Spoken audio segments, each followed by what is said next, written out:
Protože je to značka, to dělá hodně, prostě značka, jo, máte rozdíl jako Nikeový oblečení, Adidasový versus vietnamská tržnice. Ale já tady jsem taky.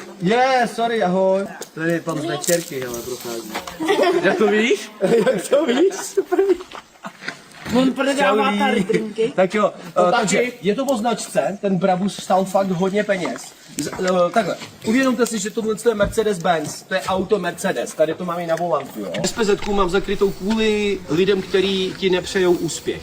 Jednoduše řečeno.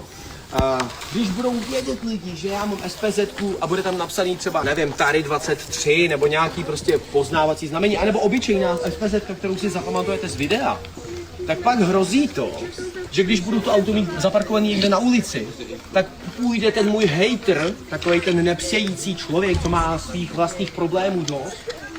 A co udělá? Co udělá?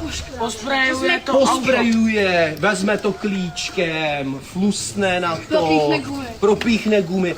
Cokoliv, aby si udělal dobře na srdíčku, že jo, natřel jsem mu to, jo?